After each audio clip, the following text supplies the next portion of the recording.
And I appreciate all and welcome all the media reporters here today. I do understand that reporting has become far more challenging in this new world that we live in. I've seen extraordinary reporting done globally by leaders in extraordinary situations, starting from COVID to several conflicts. I do understand that it's a tough job, and with the new technology that has come in, it's beyond a 24/7 job now. But I thank you all for making the time to meet us here this afternoon.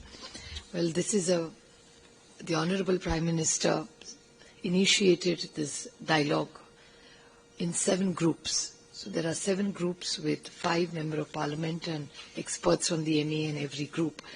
And these 7 groups are right now, as we talk, traveling different parts of the country and of the world. And what the whole idea is it's an outreach program of peace, of friendship, and what next for India and the globe.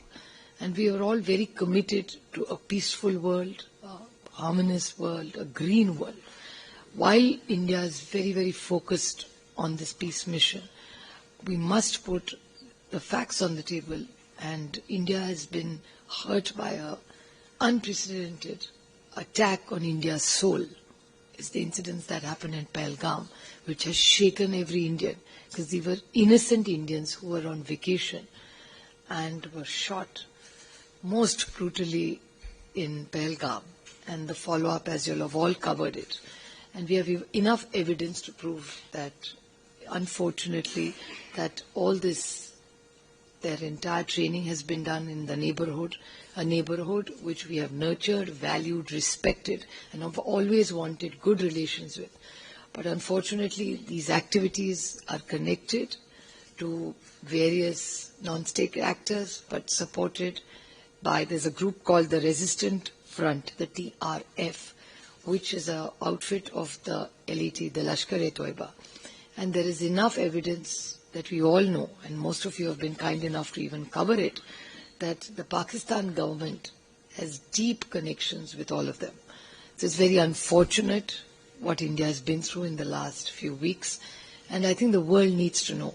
And hence this outreach program globally we are doing, where we are meeting every government and putting the facts on the table. And after coming here in Doha, the MEA has done an extraordinarily well done job. We've had most wonderful meetings for the deep relationships and the commitment of trust that both the countries have had. We've had very, very good meetings, and they've committed that in the zero tolerance against terrorism, Qatar is committed to India in this fight.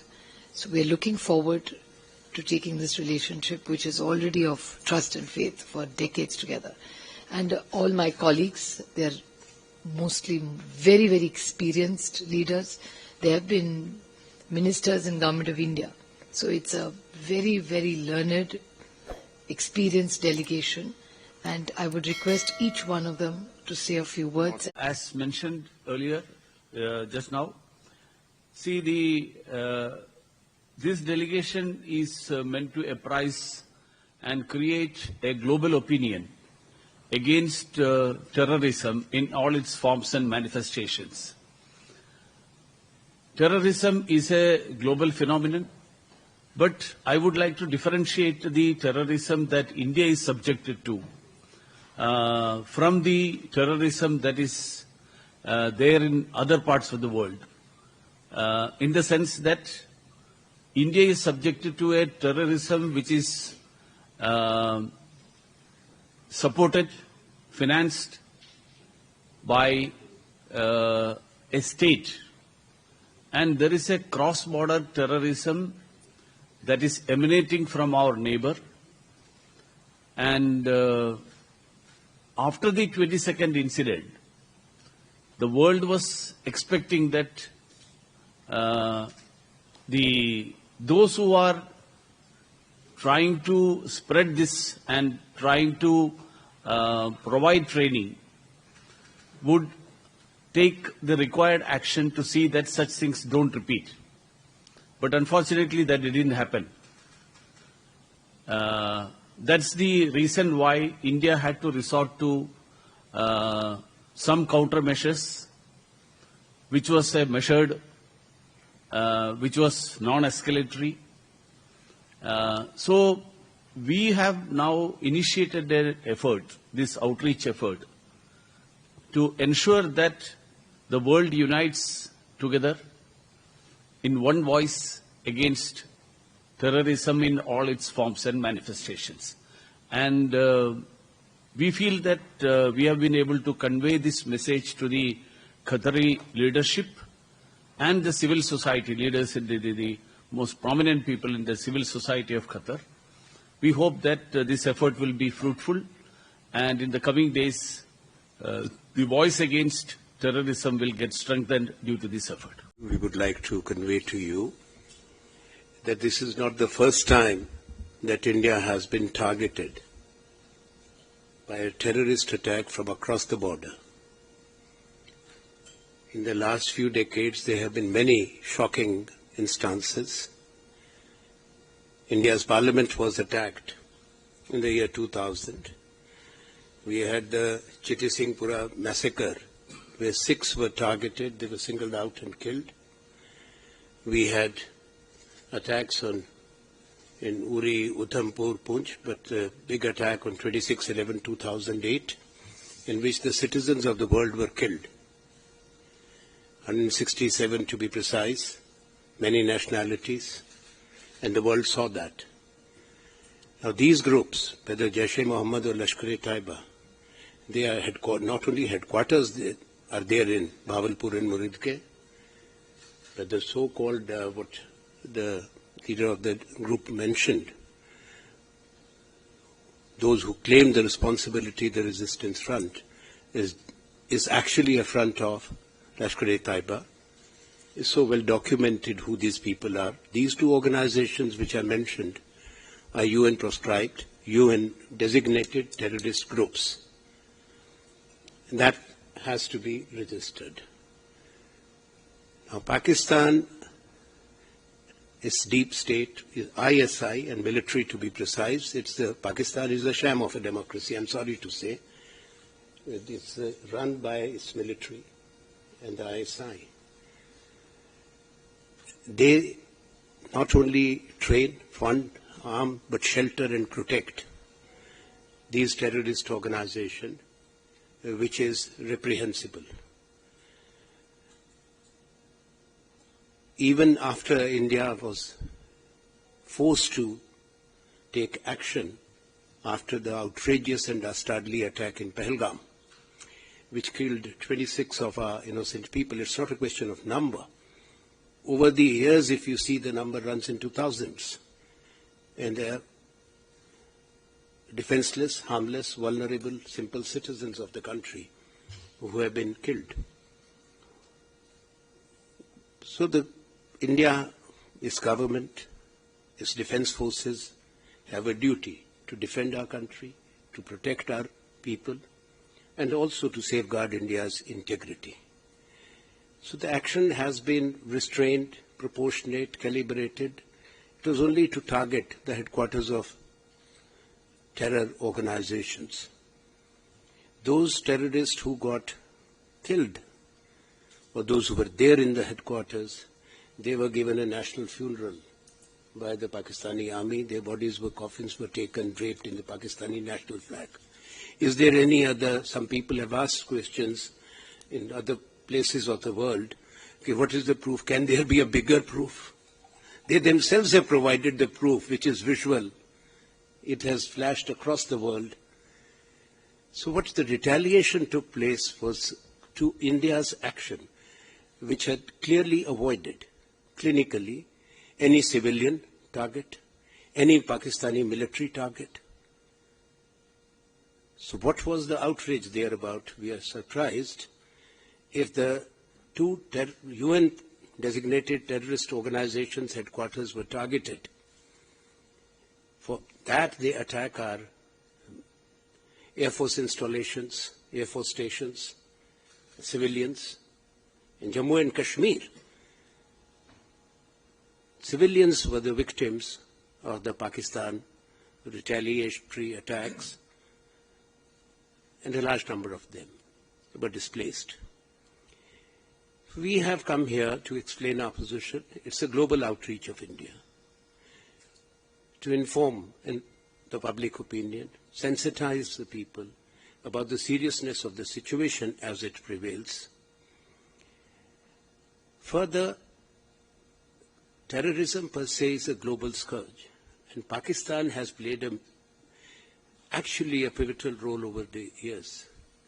Pakistan's signature you will find in major terror attacks, whether it was the Twin Towers attack, the London bombings, the attacks in France, in Amsterdam, other places. It's not only, but we are the principal targets, the major targets. We don't have to remind that where was Osama bin Laden found. There's a list of 85 terrorists which the UN has released. There's the UN Resolution 1267. It's all there. So we are appealing to our friends. Our first stop has been Qatar, because it's a country with which we have a very special relationship, people-to-people relationship, economic partnership, cultural relations, and exchange at the highest level. So we've come to explain it's important that our partner countries, our friends, know about India's pain. We are a peace-loving country. As the world knows, India is a multilingual, multi-ethnic, multi-religious country, and a country which has always tried to foster bonds of trust and friendship across the world. And that's how I will say. It's the Pakistan directly which is responsible. It is not at the behest of anyone, but it has been, terrorism has been used as an instrument. It has been weaponized and used as an instrument of state policy by the state of Pakistan to target and hurt India. One thing is very evident, just to add on to what my colleague Shri Anand Sharma has just stated. Since 1972, we have a clear template that if there is any outstanding issue between India and Pakistan, it has to be resolved bilaterally. There is no place, there is no scope for any third party mediation at all. From 1972 till 2025, India has energized the full spectrum of dialogue paradigms in order to try and reach a modus vivendi with Pakistan. Unfortunately, you are confronted with a situation where Pakistan is not a country which has a military, but unfortunately a military which has a country. That military continues to belabor under the humiliation meted out when the state of Bangladesh came into existence. And this impulse of a proxy war has been their default option, now going back 45 years. Under those circumstances, what happened between the 7th and the 10th of May 2025 was India exercising its option of acting in its best self-defense. The infrastructure of terror needs to be dismantled, and India reserves the right that, God forbid, if in future any such activity is perpetrated, the response would be calibrated, the response would be direct, and no effort will be spared to denude the infrastructure of terror across the border. This to the head of the delegation and to the ambassador. As both of you rightly said that you had a lot of meetings with various ministries and Surah Council. So I would like to know that what was the outcome of those meetings, especially against our neighboring country, Pakistan. And second, among themselves, So in such a situation, what is the role of a country like US, Mr. Trump, he announced that? Well, in all the meetings were very, very encouraging. I mean, they were very committed to us. The deep relationship. I mean, what was very welcoming for us in every meeting is the welcome with warmth that we got. And the old association was reiterated from both the sides. So I think both the leader of India as well as Qatar, I think they've built a long relationship. And as you're aware, governance is continuity. So every government has contributed in building this relationship. It's brick by brick it's been built. There's a lot of trust and expectations from both sides. So that was very encouraging, and they made it very clear to us in every meeting that Qatar is not going to tolerate any terrorism anywhere in the world. And they want a globe which is peaceful. And I think that's what India really stands for, because India has never initiated a war ever. It's never the first one. So I think that made it very, very clear from both sides. And I think this is just a beginning of this dialogue. We've been in several dialogues with Qatar. It's the economic relationship we've had, which has been very long. So I think that's one part. It'll be in various prongs this will happen. It's not just a one-prong theory that you talk about it. So over a period of time, there'll be many more dialogues, many discussions. And like Manishji said, yes, it's an issue of two countries, yes. But I think this outreach program, which the Honorable Prime Minister has initiated, is about getting the whole globe together. And we all together could find some solutions to bring peace for the next generation. Because we are really hurt by what has happened in India. And it's shaken Indians, and if we want a subcontinent and a continent which is of peace and with trade and friendship and safety and security for everybody across board. So this has really, it's jolted our trust, because even our Honorable Prime Minister has reached out to Pakistan, he has visited Pakistan. So we initiated the dialogue of peace. So we are actually feeling let down by what has happened. Mr. Pathak, there is a very interesting question. You have met so many people, what is the outcome? So one thing which we'd like to clarify here, that we have not come from an outcome which is a response that what is going to happen next. This whole delegation, if you look at the face of this delegation, starting from Mr. Sani, who is from the Aam Aadmi Party from Punjab, then we have Mr. Anurag Singh Thakur, a veteran leader now, a young face, who has been a cabinet minister from Himachal Pradesh. BJP. From the BJP. We have Anand Sharma, again a stalwart in his own kind, former cabinet minister. From the Congress party, we have Supriya, one of the senior most members of parliament from the NCP. I am Rajiv Pratap Rudi, I am the 7th term member of parliament from the BJP in Bihar. We have Manish Tiwari. From the Congress, we have Lavu Krishna from the TDP. If you look at the face, we have Mr. Muralidharan, former minister. This composition is there which belongs to all political parties. And please remember that this is a representation of 1,500 million people of this, on this globe. Now our presence here is to tell that, look, we've not come asking for things from anyone. This is what Mr. Sharma called a preventive diplomacy. That we are the targets, we are the victims, and please realize what is happening there with the neighbors. As we mentioned in the morning, we have other neighbors also. We have Bhutan, we have Nepal, we have Maldives, we have Sri Lanka, we have Bangladesh, we have China, we have Myanmar. There are no issues. We live happily. And today we are the 3rd largest Muslim population, or maybe 2nd in the world today. We are people and we are diverse. I may not be knowing the language of in the country of Mr. Mudir, who speaks Telugu, or maybe Mr. Krishna, or maybe Marathi, or maybe Punjabi, or Himachali, but we are one, and that is the spirit of this composition.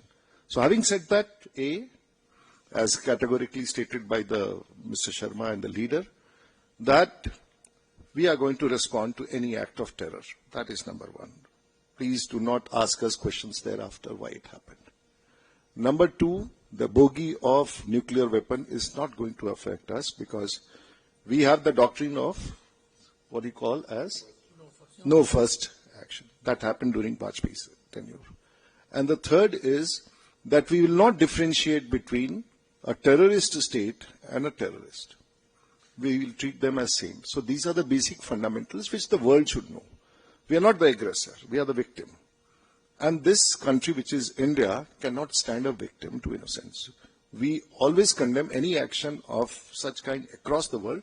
So this action is basically to come and communicate with the world the threat of terror and a combination and unity against terror. What proof does anyone require in the world? The largest terror attack in the world was the WTC in 2001. The man who was responsible was hiding in the backyards of Pakistan, was tracked down by the Pakistanis, parked their fleet in the Indian Ocean, Pacific Ocean. They came and shot him down, took him away. Does anyone require a proof of what is happening there? So all these factors together, we have not come to make a plea that, look, we are aggrieved in a different way. And that we say we want to communicate to the world and our friends and all those who want to work are working strategically to see that the world terror is contained. We are just partnering with them and telling them that, look, this is the situation, that's all.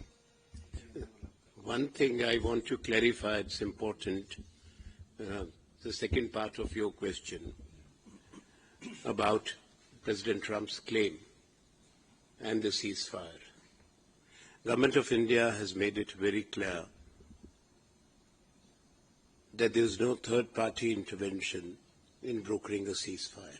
Yes, friends from across the world, big nations, small nations, including Qatar, were urging de-escalation, which was a situation aggravated by Pakistan, not escalated by India. India never went up the escalatory ladder. We only responded when there were big attacks on our Air Force bases and on military installations. Secondly, it's on record, it was the DGMO of Pakistan who had made a request after Pakistani's attack on the 10th morning and India's retaliation, which led to massive damage to their major airports deep inside, which still have no time today. They requested for a ceasefire and a call with the India's DGMO. The two Director Generals of Military Operations spoke together and agreed for a ceasefire. So we are absolutely clear, as my colleague Manish Tiwari has said, Rudy ji has said, Supriya Sule ji, it is bilateral between India and Pakistan since the Simla Accord was signed in 1972. There is no question of any internationalization or third-party mediation. This is the exact sequence which led to the ceasefire. Countries like Qatar can help to reduce the tension between Pakistan and communication currently to reduce the tension. Look, as my colleagues have very clearly articulated, whatever issues may or may not be there between India and Pakistan, it's entirely a bilateral matter. There is no scope, there has been no scope for any third-party mediation. And let us very clearly understand that the word mediation carries with it a certain structured legal connotation. Talking to both the countries or their interlocutors at a point in time when there is tension and obviously there is concern around the world does not really constitute mediation. Insofar as back channels are concerned, the government would be in a much more authoritative position to answer that. But to the best of my knowledge and information, there are no back channels. The only channel which was used was the two DGMOs talking to each other. And as my colleague Mr. Sharma, while enunciating the timeline, very clearly indicated the call was made by the Director General of Military Operations of Pakistan at 12 in the afternoon of the 10th of May. There was a conversation around 3 p.m. and the modus vivendi which was arrived at to commence at 5 p.m. in the evening was done bilaterally. Can I add? Because your good self has been very proactive in engaging with Pakistan, and I am witness right from 1999, the former Prime Minister of India, Atal Bihari Vajpayee, took a friendship delegation, and there was Lahore Declaration, and the ink had not dried on that declaration that after 1 month there was a Kargil attack. So somewhere, I think all of you media fraternity will agree that there is the army and the non-state actors and the other ISI, they're not subservient to the democratically elected government. Incidentally, no government has been there for more than 3 years since 1947. So there are two power centers. So because otherwise Nawaz Sharif signing a Lahore Declaration, and then within 1 month Kargil happened. Then, in the process of SAARC, when Mr. Nandan Sharma was the cabinet minister, I was myself chair of SAARC CCI, because SAARC, South Asian Regional Cooperation, have many verticals. So we had people-to-people contact. Trade was opened. India accorded MFN status, which they never reciprocated. We set up Wagah. We opened the integrated check post at Wagah to benefit both Punjabs, and so on and so forth. But what happened? The last SAARC convention in Kathmandu, the Pakistan blocked multimodal transport agreement, the energy agreement. So they didn't allow, and the whole SAARC was held hostage by our neighboring country. And not by common people. Common people, there are also our friends, they are also upset because their trade is suffering there. Then after that, when our recently, Prime Minister Modi, you must be knowing, just press the memory button, he went to Afghanistan, for when this all cooperation came, and India built a parliament out there. But on the way back, an unscheduled stoppage was made at Pakistan because to attend a family function of Nawaz Sharif. And so this was a very proactive, I can go on counting. There were various steps. But then he does there, and before that 26/11 happens, and then you have all the terrorist attacks in India have footprints out there, all the international attacks globally, like from 9/11 to 26/11 to London and France. And Hillary Clinton was on the record when she said, quote, that you can't nurture snakes in your backyard and expect they will only, they will not bite you. So India have India was always in the forefront, as we are very cordial with all the neighbors, as Mr. Manish said. So there is no need of back channels, we are ready. But we have zero tolerance for terrorist activity. What is terrorist activity? Means you're killing innocent people every second, third day. What happened in Pahalgam is shattered, is inhuman, barbaric. No word, we are in loss of words. You are just killing people who just went. And who were made at loss? The very Kashmiris. You see, after 2019, how much Kashmir have prospered. Please go. We will. The tourism, the infrastructure, companies like MRA have invested there. The other day, all the real estate companies of Dubai were there. So if this type of terrorist attack is harming more the Kashmiris. And we have all the minorities existing there. Muslims are there, Sikhs are there, we have largest population. They are not being treated indifferently. And they have they are not being any, means prejudiced or anything. So I think these are India is a secular, democratic, socialist republic, and we follow ethos, and we have direct, engagement, and it is a bilateral issue. Why we have come here is to, like the foreign minister today, appreciate it to our leader, Madam Sule, that yes, all this information, what was given, what happened.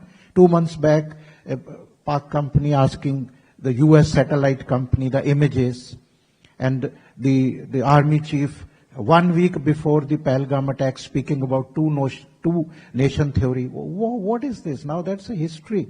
That whatever happened in 1947 and then accession of Kashmir by Hari Singh Maharaja. This is we can't change history, but this doesn't mean you resort to any sort of terrorist activities. Terrorist for India, the message is that India, or for that matter any country, and Qatar, all the dignitaries have supported that we have zero tolerance for terrorist talks, and other things are the only way forward, and we want peace and prosperity in the entire Indian subcontinent and South Asian region. Thank you.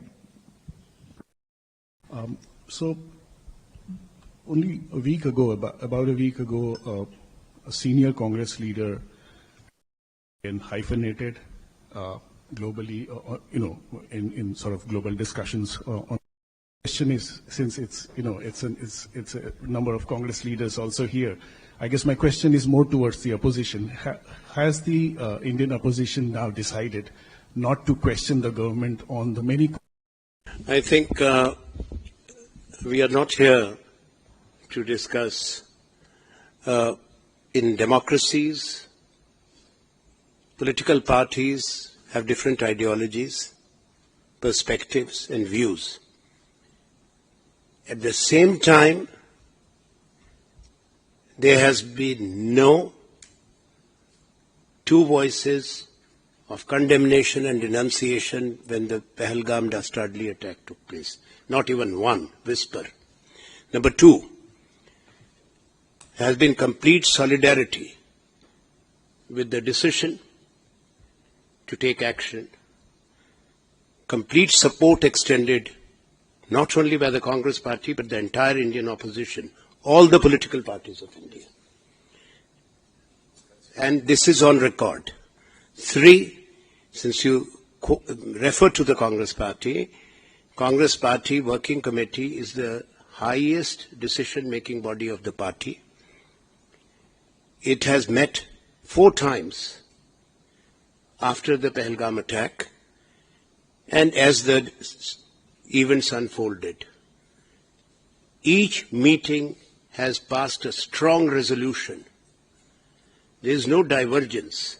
So what the Congress has said on behalf of the opposition, since we are the principal opposition party in both the houses, is what the working committee of the Congress has said, and resolutions on record.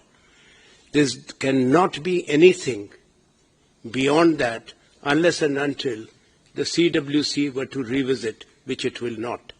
We are 2 members of the Congress Working Committee sitting here, myself and Manish. So I think I leave it at that. I think there has to be absolute clarity that in a vibrant democracy, as India is, there are shades of opinion which are articulated by both the government and the opposition and various other parties who may be with the government but are regional parties in their own right, and this is the natural logic of democracy. But one thing cannot be missed, and that's the overarching objective of this delegation. That for the past 45 years, India has been subjected to repeated, unremitting attacks by a terror infrastructure nurtured by the Pakistani state. So therefore, the objective of this outreach effort is to build an international consensus once again against terror and the sources of terror. Pakistan unfortunately figures as the prima donna of states that are directly complicit in the export of terror and creating instability in the neighborhood. So therefore, our objective is absolutely clear. It is to expose the terror instrumentalities in Pakistan which are nurtured, protected, resourced, trained, financed, sent across the border by Pakistan, and our resolve that this needs to completely come to an end. You see, the security forces have to be vigilant 24/7. A terrorist has to just get lucky once. So therefore, to extrapolate and say that there was a security lapse or there was an intelligence failure is to really look at a situation, a complex situation, in a binary manner. When you are confronted with an adversary who is looking for a moment when he can carry out his dastardly act, at times he ends up getting lucky. So therefore, what happened in Pahalgam was a conscious effort by these semi-state actors based in Pakistan to perpetrate mayhem on innocent and completely helpless people who were there just to enjoy their vacations. And to say that we did not, India did not provide 24/7 security at every place around the country, for the lack of a better word, is really a very simplistic understanding of the challenges and the dynamics of internal security.